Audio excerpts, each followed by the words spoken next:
these windows. This is Felt Recoil. I had to do it live. Because... Like Bill O'Reilly? We'll do it live! I forgot to add the produced drop in there and just realized that... Oh, well. Sorry, Mom. And any of her coffee clatch friends that are listening. Hey, welcome to the Felt Recoil podcast. My name is Chris, and across from me... Here's Patrick. And we're geeking out over some mountain bikes right now. So we're going to try and get that off of our brains. I don't think it's going to happen. Probably not. I wanted to talk entirely about the free market tonight. There's so much fun free market stuff happening. I know that sounds crazy, but it's actually true. I was going to talk about how beautiful and wonderful the free market is. And Collion Noir is about to get just a harsh dose of reality when it comes to the free market. Love the guy, but come on, man. $2,500 for your VP9 and it doesn't even come with the RMR. That's a little crazy, right? We can all agree that's a little crazy. Yeah, I don't think I need one. More on that in a minute. But there is some fun free market stuff happening. Nobody went to NFL games last week. That was awesome, except the active self-protection crew. I'm sure they were there cheering their friends on, taking knees. EA had to remove microtransactions from Star Wars Battlefront 2. Now, I thought that's when you told a college-aged white girl that black people could be racist too. I thought that was a microtransaction. Yes, and then they smashed the Starbucks. Right. No, it's a microaggression. I was wrong. We're going to get to that. Also, I bet they don't know the difference. And also the fact that 1/3 of 214 U.S.-based MS-13 gang members arrested in a sweep were invited here by President Barack Obama's unaccompanied children policy. So all those innocent women and children looking for a sweet place to call home. Not necessarily the case. And then Breitbart has exclusive details about the murder of a Border Patrol agent Martinez. So he was murdered... pummeled by rocks, so it seems. And we're the racists because we want to keep the murderers out before they murder people named Agent Martinez. Right. Makes sense if you really don't think about it. We'll get to all that. But first, let's talk about this week's charity of choice. It is listed at facebook.com/FeltRecoilShow. It benefits the family that owns and operates Mad Custom Coating, if I'm not mistaken. This was posted on the Tactical Walls Facebook page that this family was looking for some help. And it's really, really heartbreaking. It's really hard to read and get through. But go to our Facebook page, read the update from Isaiah's dad. The family's 11-year-old son, Isaiah, was riding a horse at the November 19th, 1:30 in the afternoon. Isaiah was bucked off of a horse he was riding on the family ranch. After he was bucked off, he was caught in the rope that was tied to the horse. The horse kicked and trampled him. He was dragged around the arena. His grandpa and uncle helped. Paramedics arrived. But Isaiah remains in a coma, and their family could really use our help. So it's a time like this where that family just shouldn't have to worry about money coming in. You know, we're not going to ask you, again, to support a cause. We won't. So we have. And if you'll visit facebook.com/FeltRecoilShow, click the GoFundMe link, and please consider giving to that family. All right, let's, we're going to talk a good bit about the free market this week. Like I said, Collion is, I think, about to get a hard dose of reality there. We'll start with this email I got from Spencer. Spencer was a little concerned about our stance on Black Rifle Coffee Company, not to speak for you two there, Hulon. But essentially, Spencer says... he listens to the show, doesn't agree with everything we say. That's fine. Shocker. And sometimes I go back and I go, I don't believe that. But with that said... so I think what he's trying to say is he agrees with me and not you. That was his nice way of telling you that's about right, yeah. He says, signed... Thanks a lot, Spencer. Says, signed, Spencer, love me some Hulon. Done. That's weird. I made that part up. Okay. Anyway, he says, if memory serves me correctly, the statements from Black Rifle Coffee were in response to Starbucks' goal of hiring 10,000 Syrian refugees, their position on the Second Amendment as well. BRCC statement may be some wishful thinking in the time frame they gave. I do believe it was an honest goal. I'm in no way affiliated with their company, but I do enjoy their products, and what they've accomplished in the business space, in my opinion, reflects determination and work effort that is lacking in the country today. Agreed. I mean, I agree with that 100%, Spencer, and I appreciate the email. As always, we had a further conversation that I won't dive into, but basically... it's good. I was starting to get bored. Yeah, all right. I agree 100%.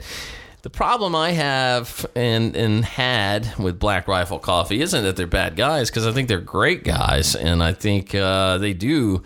Also, we've met Vince. Yeah, that's true. And he could crush me like a peanut, so... I asked him to. He wouldn't do it. I don't know why. Hey, that Vermilion guy. Kill him for me.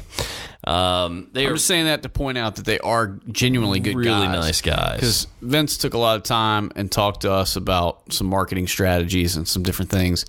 And he was very open in wanting to share some ideas. I mean, he didn't get into the weeds with it. But, right. Yeah. But... an all-around pretty nice guy for somebody you just met, right? Absolutely.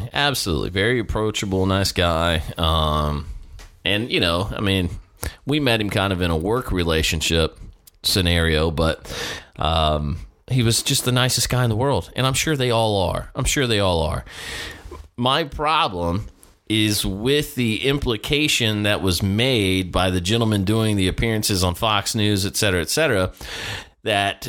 because Starbucks was hiring 10,000 refugees, ergo Starbucks won't hire veterans, ergo we have to hire veterans, so support us. And it's just not the case. And I get that it was a hot button issue at the time because we're dealing with Syrian refugees, many of whom were probably terrorists that Obama was trying to bring into our country unfettered. I get it. But I don't think it's fair to Starbucks to paint them as a company that doesn't do things for veterans, because they do. They go above and beyond. They hire veterans. They hired more than 10,000 veterans in the last several years.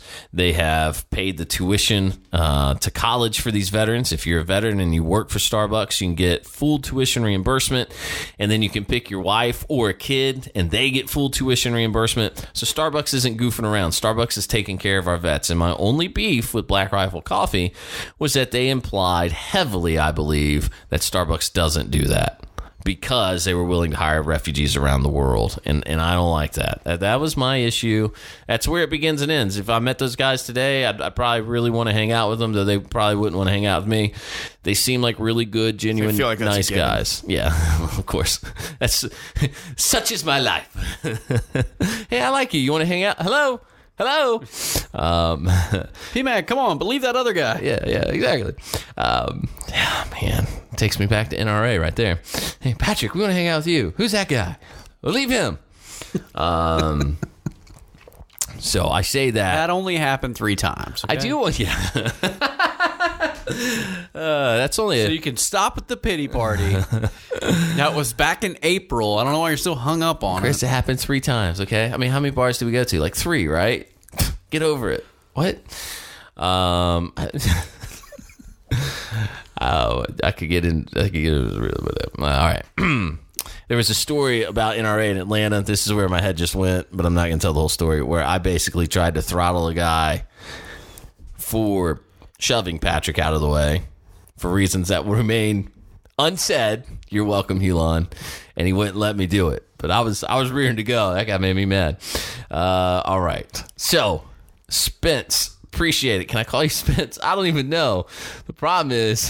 How many emails you guys send back and forth? Can I just explain? A handful? 2 each. Yeah, I feel like you're on a first name, nickname basis already. Thank you, Spencer. I appreciate it. I wasn't trying to make light of your name or your email. Can I just give some inside baseball here? This is our 3rd take on the show. This is take 3 of us trying to knock this show out this week because for some reason Adobe Audition keeps stopping. It doesn't crash. It doesn't go away entirely. It just stops recording. So normally what I'll do is I'll open Adobe Audition. We'll start talking. We get done. I hit stop. I put the bumper music at the end. We're done. We go home. I see memes now, by the way, of guys talking about when you're finally done editing your podcast. And I think, who is spending all this time editing their podcasts? I mean, honestly, say it and forget it. I haven't figured it out yet. If you're needing hours to edit your podcast, please call me. And I mean this sincerely. I got some tips and tricks, man. It shouldn't be that hard for you. Anyway, we don't put a lot of time into editing afterwards, in case you can't tell.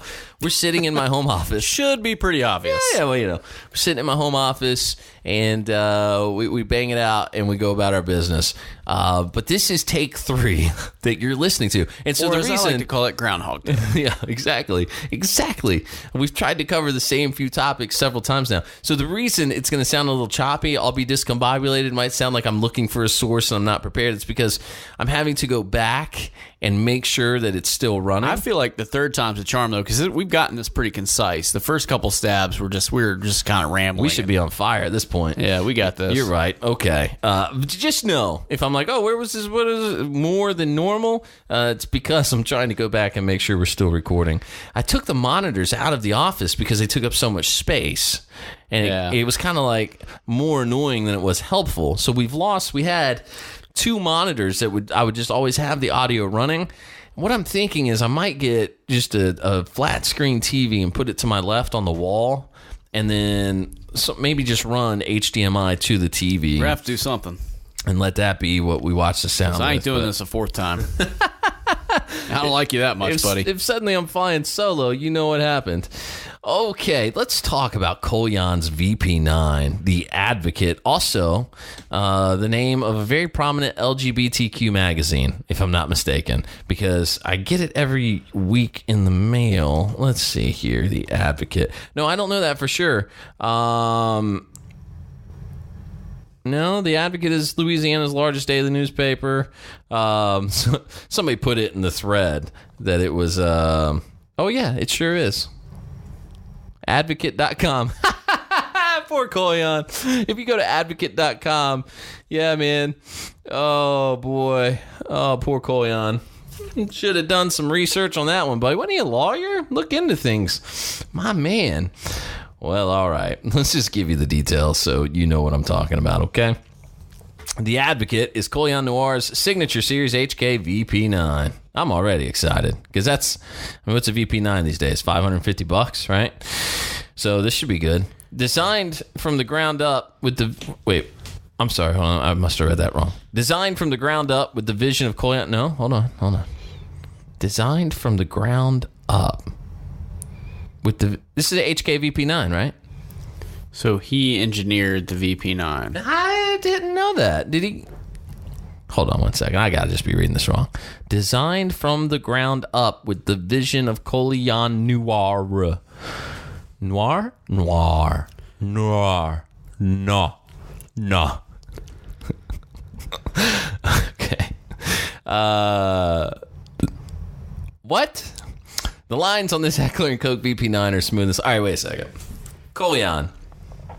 You didn't start from the ground up with the VP9, my friend. It was already smooth and sleek. You basically went to the sky and painted a cloud. That's kind of what you did here. You didn't... Starting from the ground up is what Hudson just did. That's starting from the ground up. The Hudson H9 is when Cy and Lauren Hudson said, let's start from the ground up and build a new gun. That is starting from the ground up, okay? Not lightning cuts in a VP9 because you like Glock.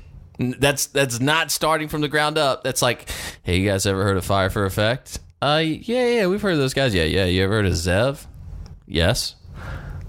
That, but on a VP9. What? Head explosions. All right. So, honestly, I couldn't get past that. I have a feeling the meeting went like this. Kolyan was like, all right, I need a signature pistol. Mm-hmm. And his team was there. He had his team assembled. And they're like, okay, Kolyan, what's it going to be? And he's like, a Glock. And they were like, ooh, yeah, but Larry Vickers kind of has that market cornered. Okay, what's the next best thing? Hammer-fired Springfield. I'm going to call it the XD Kolyan. Bob, they've already done the hammer fire. Damn it. Yeah, we can't rename it. So I'll tell you what, VP9. You think? Do you think HK would let us redesign? And then all of Coleon's yes men were like, "That's it. That's it. We figured it out." Give this man a medal. One of my favorite things to do, but only if we build it from the ground up. Well, I thought that went without saying. Oh, sorry. Coleon. Does the gun wear a flat build hat? Just by reading the first sentence in the description, we haven't made it past the first sentence, but only reading that, he wrote this. Yeah, well, yeah, There's no way around this. Well, if he did, Coleon, call a tutor. One of my wife's clients made a video that has gone viral this week on Facebook where she's dressed as a police officer and she's talking about when to use apostrophes and when to not use apostrophes in Christmas cards. Coleon, I'll put you in touch because the grammar in this is terrible. It's awful. The lines on the Heckler & Koch VP9 are smooth and sleek while still keeping that mean look. We're back to, who is this that made this? Tyr Defense? TYR Defense Industries? Yeah. So I'm reading from their website. The slide has precision cuts to take the perfect amount of weight off. That's like fat shaming.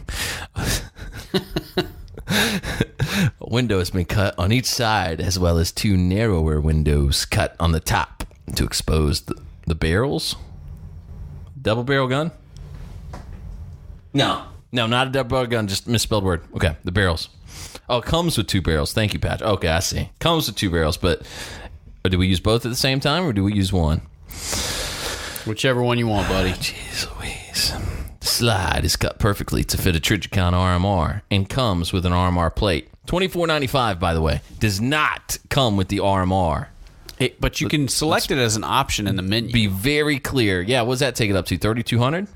Well, I just added all the options, which would be, let's see here, Noir Urban Camo, which I assume is Cerakote. Yeah, I really feel like you're saying that wrong. I think it's Noir. Noir. Noir. $150 for that to Cerakote the slide.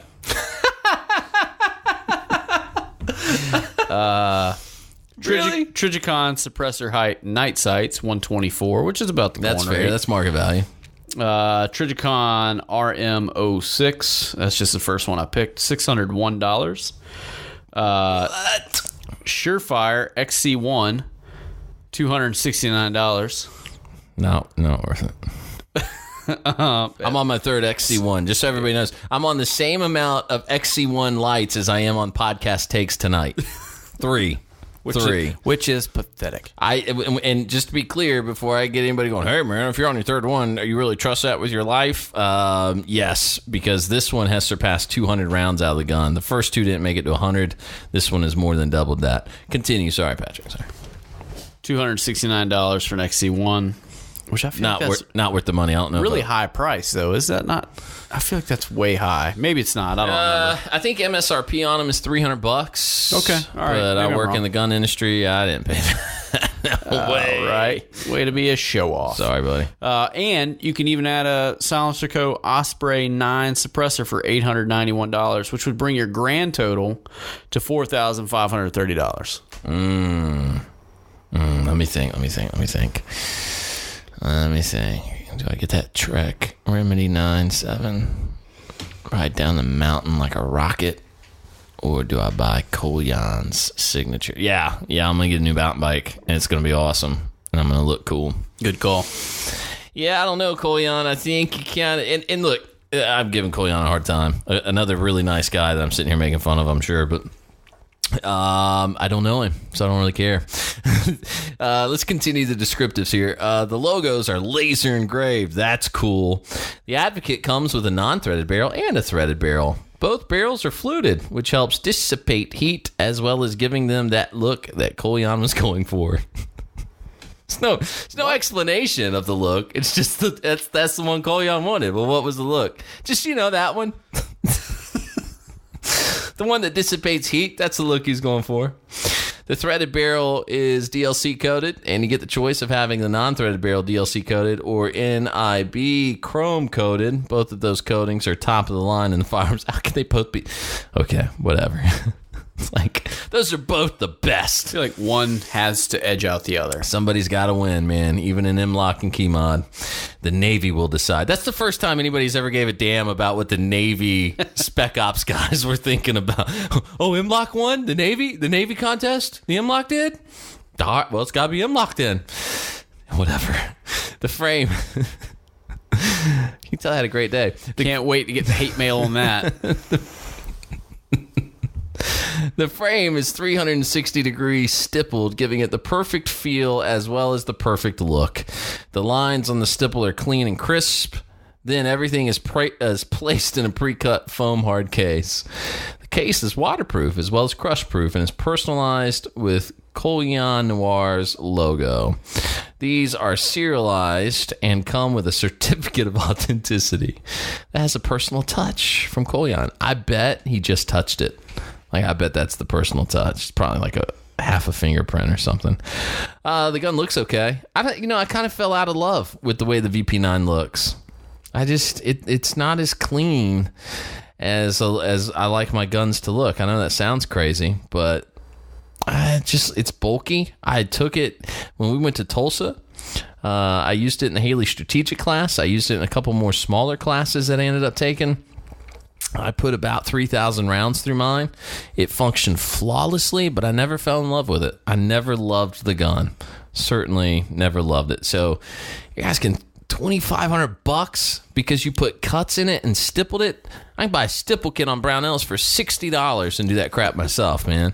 Come on, guys. Please don't buy that. I mean, no, I don't want to be that way, but Well, you know what got my attention about this was Colion on Twitter got into a bit of a spat with a guy basically saying that the gun wasn't worth what he's asking for. Not even close. And Colion's response to him was very respectful, and he basically said, well, I mean, that is certainly your opinion, and I'm paraphrasing here. It is your opinion. Yeah.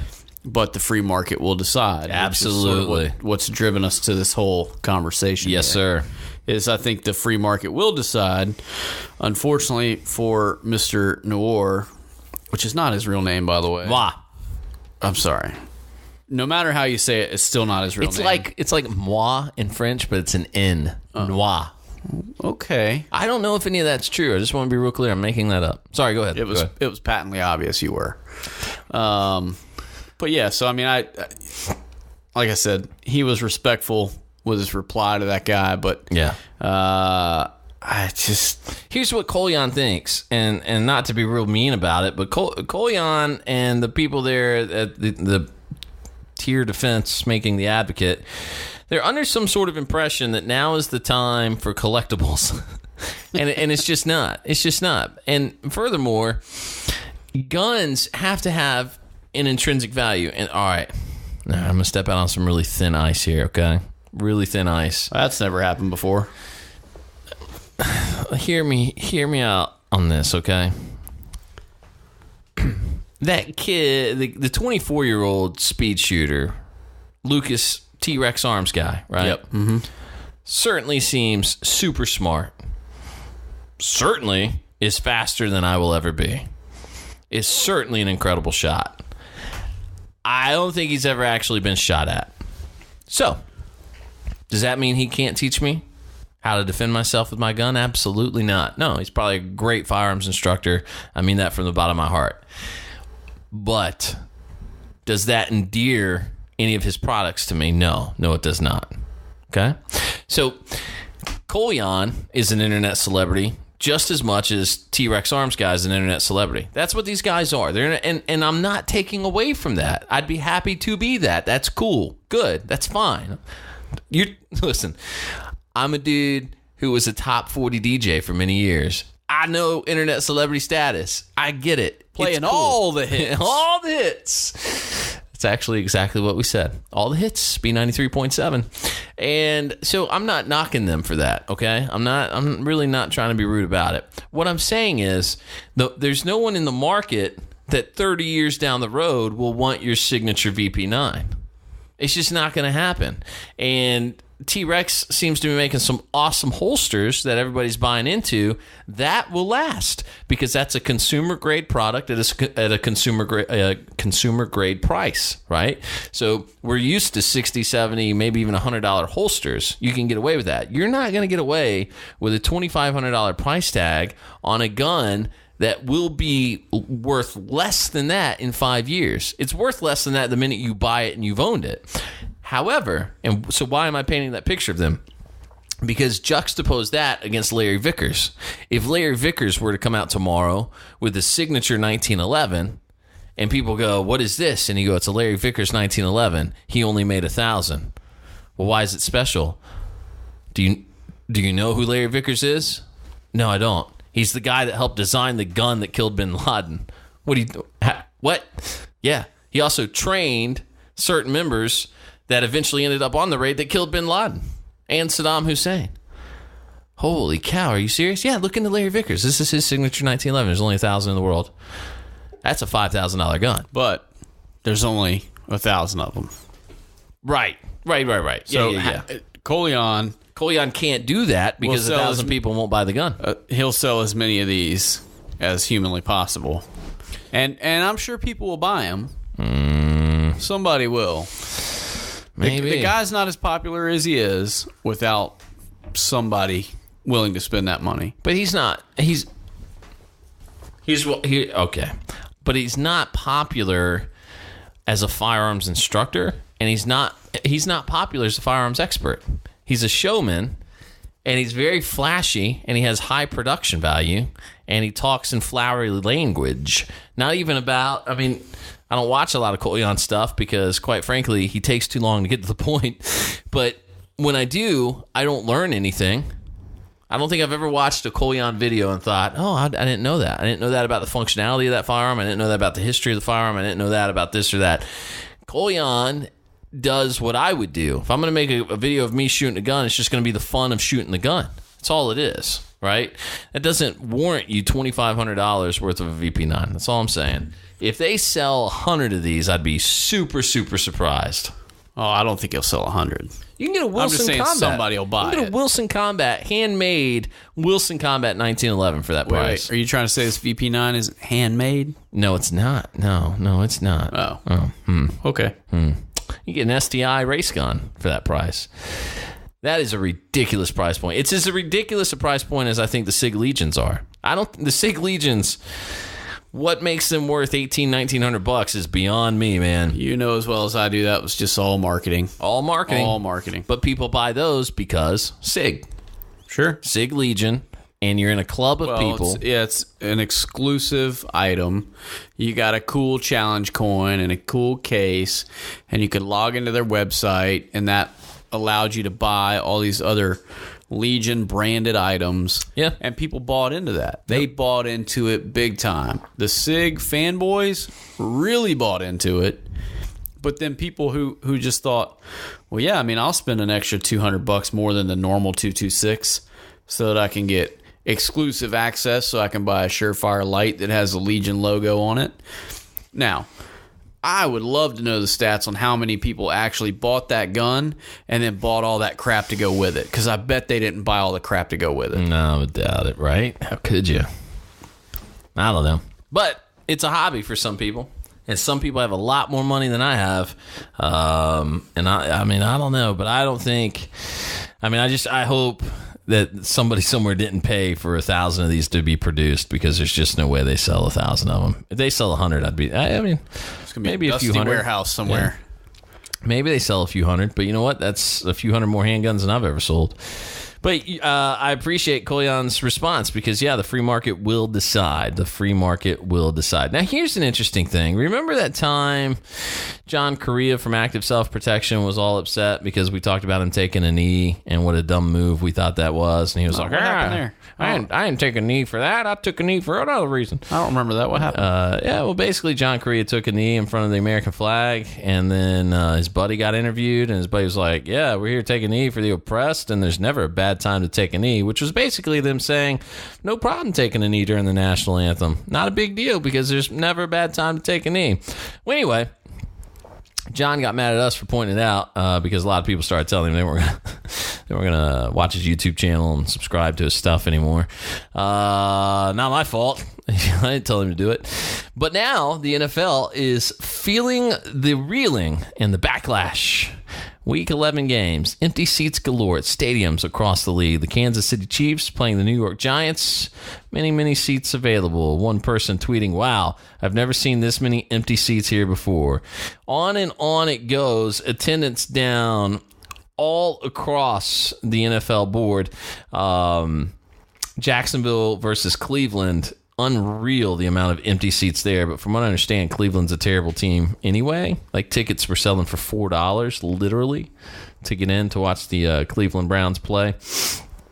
So maybe some of the NFL fallout, maybe not all of it, but definitely everybody should be thinking, hey, maybe it's not smart to tell most of America that you hate them and that you feel that police officers are racist individuals who are out there murdering black people. As we discussed last week, the best thing that's happened in a long time is GQ highlighting Kaepernick and pointing out that that man believes American police officers are racist and are getting away with murdering black people. I haven't seen a single American police officer blatantly get away with murdering a black man yet. Not yet. Have we seen anybody walk on a bad shoot? Not that I'm aware of. Okay. I don't think so. We've seen bad shoots. I'm not saying we haven't seen them, but they're not walking away from them. Those guys are going to jail for the rest of their lives. Had them right here in South Carolina. Yeah. That they used in our Travis Haley class, by the way, if you remember. Yeah. Hey, we're from South Carolina. Good to be here. All right, well, let's watch this video. The state trooper shooting a guy. Was he For state no trooper? apparent reason. None. Yeah, he was. For telling him, get your ID. Okay, let me get you my ID. Pow, pow, pow. Oh, let's go in the car. It's just a guy that didn't need to have a gun, man. And it's terrible. Now there's this. You can tell things are going poorly at ESPN. In an interview with Sports Illustrated, ESPN late-night Sports Center anchor Scott Van Pelt addressed the narrative that the network is a sinking ship because of its politizations. Van Pelt said on Off the Board that he is, quote, tired of the claims ESPN is dying. I push back against it, he said. I get it every day. Blah, blah, blah. He goes on and on. Here's where it gets good. The longtime ESPN employee later added that anybody who has canceled ESPN or boycotted the NFL over politics is, quote, so dumb they are beyond hope. Quote, if you truly want to boycott the NFL and you want to boycott ESPN, where was I? Oh, yes. The notion, I had to make sure we were still recording. I told you it was going to happen. The notion that some guy's sitting out there, or gal, and they decide, you know what? I'm going to cut my entire cable package because ESPN gave an award on a made-up show in July because there's no sports to a woman who used to be a man. So I'm now going to have so I'm now not going to have any cable at all. And I'm going to sit around at night and read books by candlelight like olden times because of that. Well, that's not happening, Van Pelt says, going on to say, quote, and if you did that, then you're so dumb that I can't even pray for you because you're beyond hope. He stated, I canceled my cable, I think like 2 years ago. It wasn't because of ESPN. It's because of the fact I didn't want to pay for cable anymore. It was way too expensive. It's not cheap. And we were paying like $60 a month for cable. And then PlayStation comes along and they go, hey, guess what? You can stream all those same channels and you can pick which channels you want to pay for to an extent. $30 a month. I was like, deal. We'll do that. So we cut the cord with cable. We also have Amazon Prime. We have PlayStation View. So I get Van Pelt's point here. Oh, well, things are bad, but if you're cutting the cord for these reasons, you're a moron. But there's never been a better time to cut the cord, right? Like, we can't take ESPN. We can't take people talking down to us anymore. We're tired of it. Well, when it's happening on every channel, though, right? Mm-hmm. All your major networks, plus now ESPN, which we've discussed, the place that you go for escapism, the ultimate place for escapism, right, where you should be able to go and just flip a game on and just watch it and not think about whatever else is going on in the world. You can't do that anymore. Because all of their little talking head shows ultimately turn political. Sure. Anymore. Sure. Hasn't always been that way. Yep. I I won't say I've ever been a huge ESPN watcher. When I worked in the bar industry, we always had it on all the TVs in there, and so I would keep up with stuff. But typically, if the talking heads were on, you flip the channel, to whatever the action is. So I never really paid a lot of attention to those people anyway. I don't think it's always been this way. I think it's now to a point where these guys want to politicize every single thing that's going on and somehow relate whatever these athletes are doing to whatever the hell Donald Trump's doing. Right. That really, in my mind, I can't make the connection. So I don't know what the end game is. Like, what are they actually trying to do? Because I always take it as they're trying to look smarter than they are. And look, I'm an athlete. I get paid to throw a ball around. I make an absurd amount of money for what it is I do. I entertain people. It's the same with musicians. It's the same with actors. You're talking about people who have never had to apply actual logic to what it is they do for a living, and now they have to prove to you that they're smart enough to weigh in on politics and philosophy, et cetera, et cetera. That's how I take it. I was having a conversation with a guy today about how myself as a drummer, I always wished I could play piano and keys. And how did you get more chicks that way? Or? Well, I don't know about all that, because I would think the drummer. It's a lot less heavy stuff to carry. That's really what I was going for. Just want to sling it under one arm. No, I mean, got my Casio here. But it's always, the guitar player wants to be the drummer, the bass player wants to be the lead guitar player. It's all there's this thing. What? It's just the way it is. What guitar player wants to be a drummer? That's not true. Guitar players are the coolest guys there are. Continue with your absurd, whatever this is you're doing. I don't. Should I? Go ahead. I'm just gonna stare at my guitar while you do it. Guitar players want to be the drummer. Okay. Sorry. All right. I see what you're saying, though. The point everybody wants to be something else. Right. So the point I'm trying to make is a lot of these guys, I think they're probably actually fairly intelligent as sportscasters because they retain so much knowledge. Yeah. The stats, the games that they remember, and the details of these games that happened years ago, and the players, they can name everyone on every roster. It's mind blowing to me. I do not know. I just don't have the space in my head for it. I have to listen to you all day, so that's part of my problem. But it's just I don't know how they do it. So in my head, I go, this guy's pretty sharp. Mm-hmm. He can remember all that stuff. I would never be able to remember it, mostly because I don't care that much. Right. So I'm sure that has a lot to do with it. But I think the point I'm trying to make is this guy that's a sportscaster thinks, well, if I can talk politics, they'll think I'm smarter. Right. Well, or if you're the weather guy, if I'm the chief meteorologist, now I'm really on to something. And it's funny because if you interpret it a different way, it's actually very insulting to sports fans. Because what Van Pelt is saying here is that sports fans are so stupid, they aren't the type of people that are going to turn the TV off and read a book. That's almost legitimate. That's almost literally what he says when he says, if you think some guy or gal decides, you know what, I'm going to cut my entire cable package and I'm going to sit around at night and read books by candlelight, you're so dumb that I can't even pray for you because you're beyond hope. That's what he says. So he thinks that sports fans are too stupid to turn it off and just read a book. I think the same thing, the same point I'm making about sportscasters and being able to remember all these stats. A lot of my friends that are big into sports, I kind of put them in the same category. Generally, they're pretty bright people. So they can remember all these stats and all these players that I don't know who played for the Dolphins in '79. I don't care. Yeah. But they can remember all that. But they are well versed in politics, but generally don't want to mix the two, sports and politics. Right. And they can carry on a conversation. They're not a bunch of dummies.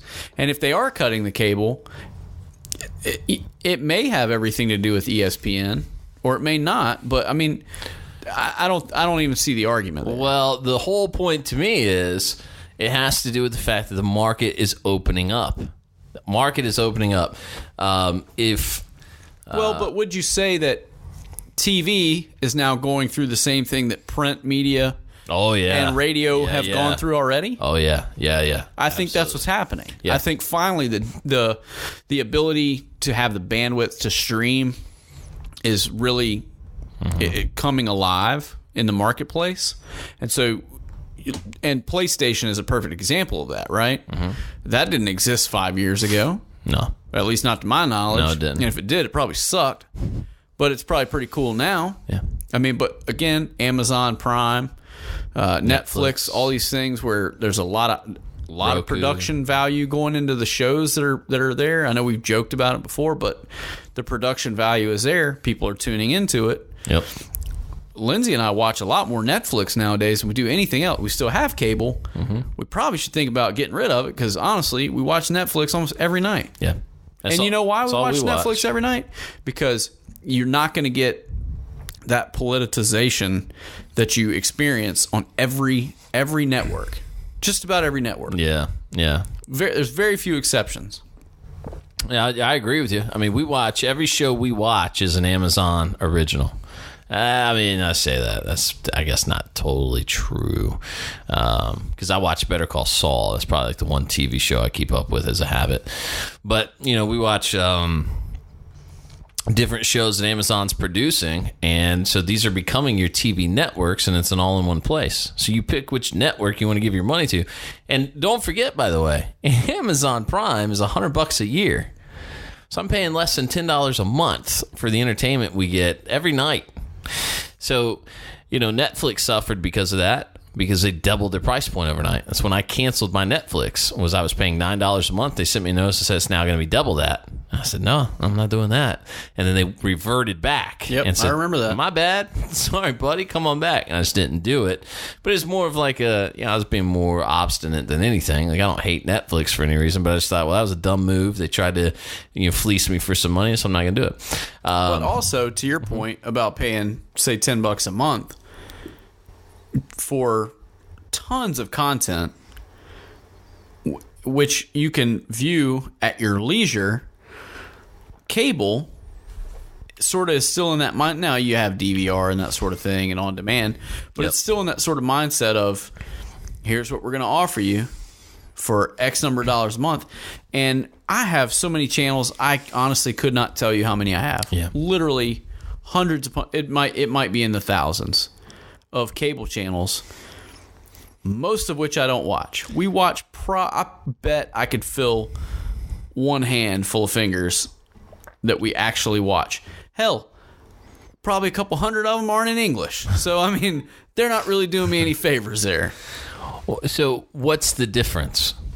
The difference is government oversight.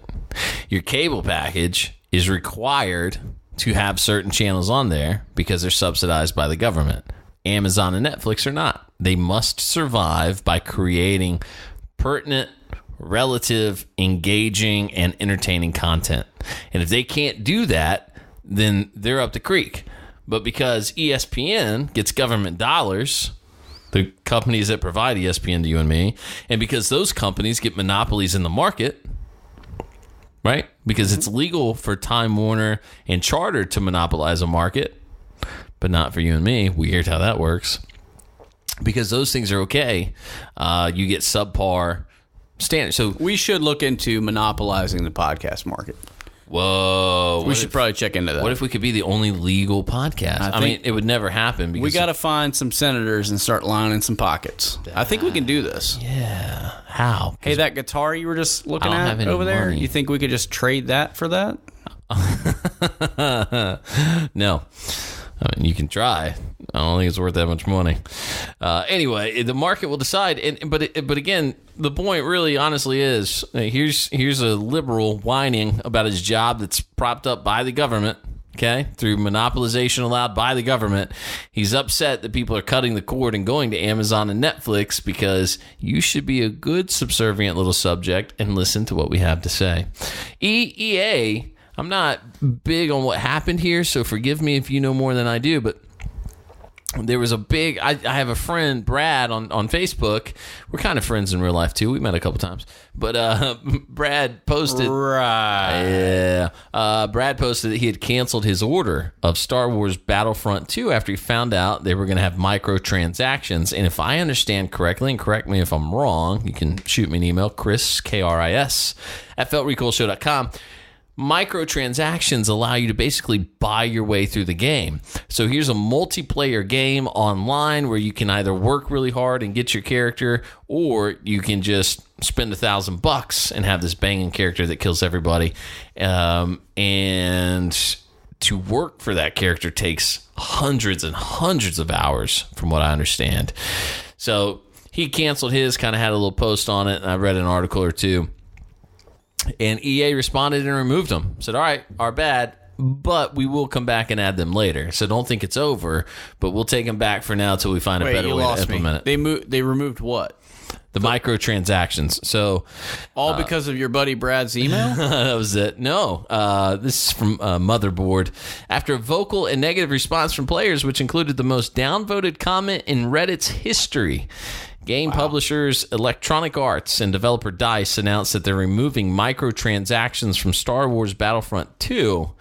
They said the microtransactions will return only after DICE has made changes to the game. Specifically, the company is removing the ability to purchase crystals, the in-game currency players could buy with real money to unlock new weapons, characters, and abilities. Importantly, players couldn't directly buy the items they wanted. Instead, players used crystals to get loot boxes, which contain a random assortment of items. Players could unlock these items by simply playing the game, but the rate at which they could unlock them without paying real money was deemed too slow by the community and many reviewers. We hear loud and clear, so we're turning off all in-game purchases, says Oscar Gabrielson, the general manager at the game's developer DICE. We will now spend more time listening, adjusting, balancing, and tuning. It sounds like they, used a racial slur or something with this apology. The change comes the night before the game's wide release on November 17th, and a week-long public relations nightmare for one of the biggest games from one of the biggest game publishers in the world. EA allowed members of its EA Access program to play the game early, where they got a first look at Battlefront 2's progression system. The reaction to it was so negative that EA quickly announced it would reduce the time it takes to unlock playable heroes like Darth Vader and Luke Skywalker by 75%. Think about that. So that must have been a really, really long time. Anyway, didn't appease the players. People aren't buying it, and now they have to correct due to the market. So such is the case with Kolyan's gun, such is the case with the NFL, and such will soon be the case with ESPN. They will all realize... I thought you were about to mention active self-protection. Oh, yeah, and active self-protection. Thank you. I almost forgot. They will all soon realize that when you treat the market as if it owes you something, the market will teach you it does not. Okay? You got to get out there and learn to get along with the market. And that is the beauty of America. And it's such a wonderful thing that all those stories line up in a time where we have all these young kids out there whose parents were hippies. And these kids all want to say that we should be free to... socialism. Everything should be free to us.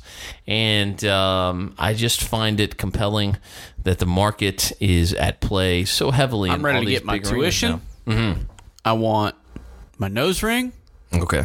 And I want my purple hair dye. And there's nothing you can do about it, Vermillion, because Bernie said I'm getting it. I'm not even going to try. I do want to welcome our new permanent co-host, Jonathan Brayton, to the podcast. Patrick had 53 weeks to try and get it right and could not. Yeah. Sounds about right. All right, we hope you have a good Thanksgiving. Our vote of the week. Sorry, our vote of the week is the phrase African Americans. Does that work? Yeah, it works for me. All right. From jihadwatch.org, in Libya, which is in Africa if you didn't know, Muslims are now selling black migrant slaves for as little as $400. Migrants trying to reach Europe via North Africa are being sold at modern-day slave auctions by smugglers in Libya for as little as $400, an investigation has revealed. Cell phone footage shows African men being sold. In the West, the repeated outcry about racism is completely one-sided. The migrants at Libyan slave auctions are black, and slavery is not exclusive to Libya. In Sudan, blacks are also enslaved by racist Arabs and by hundreds of thousands. According to a Human Rights Watch Africa report, routine punishments for slaves in, I don't know the name of this place, Mauritania, for the slightest fault include beatings, denial of food, and prolonged exposure to the sun with hands and feet tied together. So if you think you're African American, I need you to explain why you're still selling black people as slaves. You are our vote of the week. Sorry, Hulon. Happy Thanksgiving. Happy Thanksgiving. What are you grateful for? Oh, man. I thought you were going to ask me this. I actually did. I was thinking about this earlier. I am thankful for this Lindsay. show. Lindsay. Can I Sorry, buddy. Can I do me? And then you do you? I was trying to help. It seemed like you were hesitating. I appreciate that. She's going to leave you, man. I should have done that a long time ago. Trust me. I am thankful for this show, and I am thankful for the people who are listening. I don't know why they do. I mean, either. That's a good question. But the stats speak for themselves.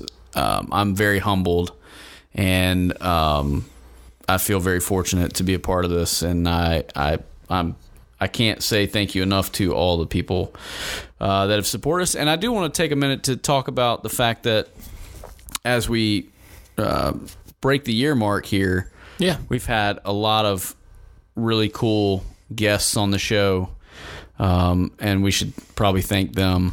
Thanks, John, for that favor. I wasn't specifically thinking of John. Oh, sorry. But we've had a lot of other, friends on the show, people who we never met but came by here anyway for some strange reason, and I guess put some faith and trust in us, which is sort of astounding in and of itself. It is. I always think when I invite people on the show, I wonder if they've listened, and then I get this sinking feeling of maybe they have and they'll never come on. Everyone that agrees to come on, I just assume they've never heard the show. Due to your overt racism, is what I'm saying. That's mine. Okay. That's what worries me, is what I'm trying to say. Right. Sorry, go ahead. But yeah, it's been a crazy year, both on and off the show for both of us, I think. Yeah. Would be a fair assessment. And I am thankful for Lindsay. Even that wasn't prompted by you. She doesn't listen, so I don't think she cares that I'm saying this right now, but I'm saying it anyway. I am a lucky man who has outpunted his coverage, as they say. Yeah.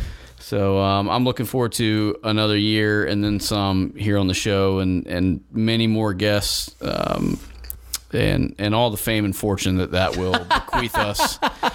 Ain't happening, son. Oh, sorry. Crap. Sorry. And so I hope it does. I'll turn the question to you, and now your turn to tell me all the things that you're thankful for. This is the part where you say, that wonderful co-host that sits across from me and keeps me in check. I am thankful for you, Patrick Elon. Although I did tell a guy yesterday that while you might have a hype man, I'm the guy that just walks around behind you talking smack. You just bring me down, man. You're my leveler. I try to keep you in check. That he did. No, I'm very grateful just for life in general, because I had cancer. Here we go again. Let's see. Not a day goes by I don't get that thrown in my face. Oh, you had a rough week, Patrick? Oh, well, I had cancer. Man, again, I always wonder, the person who has no clue, it's like, well, I might check these guys out. Wait, why is he laughing about cancer? Did he really have it? Or is he just a jerk? It's been more than a year, so I guess I gotta let the cancer jokes die. See what I did. All right. Wake up feeling empty, like your neck from the void that your thyroid left.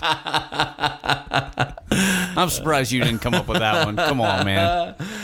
All right, Tim. All right, so I got to work with named Tim every day. Makes a thyroid joke. I had thyroid cancer. They removed my thyroid, if you don't know. There it is. No, I'm thankful for this. This is such a fun thing to do. It almost, I was actually contemplating the other day when we were talking about like the money and sponsorships of somebody else. Actually, I wasn't talking about this podcast. Yeah, because we get none of that, by the way. Yeah, full disclosure, we make nothing. But would you want to? I mean, be honest though. Be honest. No, because I like being able to talk smack about anybody and everybody. Exactly. We can talk crap about Coleon and his $10,000 Glock, right? And anybody else. Wannabe Glock. Yeah, exactly. I was, I do consult people on social media as a habit, and so I got in a podcast conversation the other day with someone looking to start a podcast for their business, and I said, "Yeah, it's great, and I got a little experience doing it, but." When the idea came up of, well, how do you bring in sponsors? I had all sorts of strategies for bringing in sponsors. Well, does your podcast have sponsors? I said, well, no, but I don't want them. Well, what do you mean you don't want them? But because, and I'm not trying to be like, oh, I got so much money, because I don't. It's not a holier than thou thing. Yeah, no, not at all. It's just a matter of, man, it feels good to just, like you said, you want to sit down, you want to talk with your friend, and you just want to spout, and you want to talk about whatever you want to talk about. So I don't want to be restrained at all. If somebody came to me tomorrow and said, we love what you do, just mention us at the top of the show, and we'll give you $100 for it, then yeah, absolutely. But the day they go, if we like them. Yeah, if we like them. That's true enough. That is the main caveat, though. If we don't like things, we're pretty open and honest about it. And if we do, we give it the same treatment, right? And isn't that the beauty of it? Like, it's just us. And so I'm very thankful us for honest. This is my therapy every week. Maybe that's kind of what I was trying to say at the top of the show, is this is my therapy every week. But I'm thankful for the obvious things. I have a beautiful, wonderful wife and 3 kids, and I'm very thankful for all of them. And my 3-year-old son, who is just... he's me in a 3-year-old's body, and I just love watching him grow. He was very upset this morning, very grumpy, as we sat downstairs together and had breakfast. He's an early riser. I'm not by nature, but my alarm clock makes me one. And so, 7 a.m., when I'm up and out of the shower, he's up 15 minutes later, and we're hanging out this morning. He's just grumpy in this bad mood. And I'm like, buddy, did you not sleep last night? Like, what's the problem? And he goes, oh, watch Darth Vader. And then I put Darth Vader on the TV for him, and he's just as happy as it gets. And I'm like, my man, you are going to be a handful. But, all our kids have those cool things about them. So grateful for the kids, grateful to have a job, and that's about it, I guess. Also grateful, by the way, for just, I do want to say this. I think this is important for us to say because we're kind of getting deep into it. I'm grateful for the mountain biking community. And I don't want to be like overly dramatic about this, but I mountain biked when I was in high school ever so slightly. I had a bike. I rode it everywhere for a few years. And silly me, I mainly rode it on the road. But we have lately, Patrick and I hope you don't mind me sharing this personal information, have been getting back into the mountain biking and back into it enough that I bought a bike from Trek, and I loved it, and I rode it, and I started, I believe, out-riding it. It was getting hard to go places I wanted to go on it. I was feeling a little beaten up when I was riding 3 and 4 times a week, not because it was a bad bike, but because I was riding trails that bike wasn't necessarily built for. Now I'm learning. Sure. Okay? So it was a great bike. I went back to the Trek store, and they said, well, let's upgrade you and talk to you about what you want to do next. Where are you trying to go? What trails you trying to ride? And I said, well, I'm riding Paris Mountain a lot, and I want to look at going to DuPont, and I want to be up in Pisgah.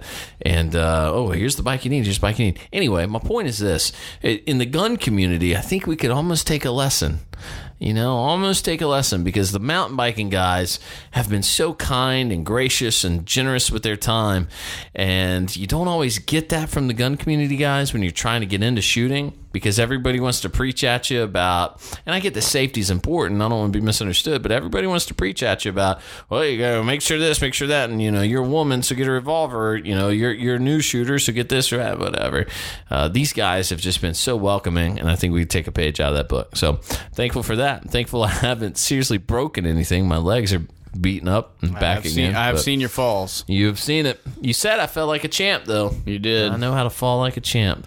I know how to eat dirt with the best of them. That's the thing. And I think that's about it. But I'm grateful for a lot of other things that I won't be able to think of right now. But I hope that that's an appropriate way of saying we are thankful for so much, despite all the griping I do here. All right. Find us online, feltrecoilshow.com. Please, if you do nothing else, facebook.com/feltrecoilshow. Look at the story of Isaiah. Drop a couple of dollars for his family, okay? Because it doesn't look good. And it's a terrible, terrible, terrible thing. It makes me very, very sad.